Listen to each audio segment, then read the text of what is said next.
Hey there, so color themes in Illustrator is under window, and if you go down to color themes, and basically all it is, it starts on create, okay, and you can jump across to explore. Depending on your internet connection, it can take a little time, but explore is the best option. And what we're doing is we're just looking for colors that, just excite us or get us out of our kind of commonly used colors. I totally use the same colors. At the moment, I'm just using all the gradients from Gradient. I'll move on, I promise. But at the moment, I say I need to pick some new colors for this, this guy here. You can see where I got these colors originally. Where is he? There, Lindo. Okay, so when I was picking these colors earlier, I just went to this and went, I need some different colors, and I picked them from here. So a cool thing you can do is say that you decide that you can pick these most popular in the last month or all time. And let's say that you like this one here, you can click on it and say, I want to add it to my swatches. Okay, and now you can close that down, but now I can click on this, make a duplicate. And with it selected, I'm going to go into here and go to my swatches, and there's that kind of group there. So I can actually go and make a different color version. So you, pretty exciting.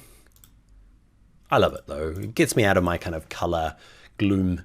A bigger version of that is color.adobe.com. Let's jump to it here.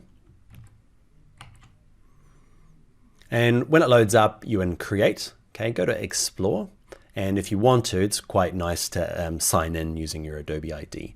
Why would you do that? Because say that I like this color here, it's all 80s.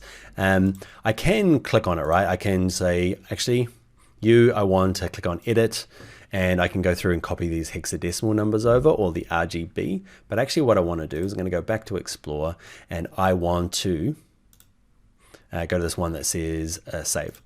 Okay, and it says I'm going to stick it in my my library. Okay, you might have a special library, zoo, that's fine for me, and I'm going to click save. And the cool thing about that is that now, hopefully, if I go to Illustrator and I click on another version, and I go to my libraries, and I go to my library, there he is there, there's the zoo. Okay, so you can actually click straight from this. Okay, I can go in here and just start clicking colors, make sure the fills at the front. Okay, it's a bit hard, but say you do like these, as you use them, they'll be added to your swatches panel. You can right click them and say add to swatches.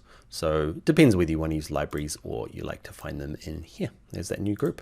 All right, why did I show you that? Just to get you out of your funk for colors. If everything is green and gray like it is for me, or gradients at the moment, yeah, just a nice way to do new colors.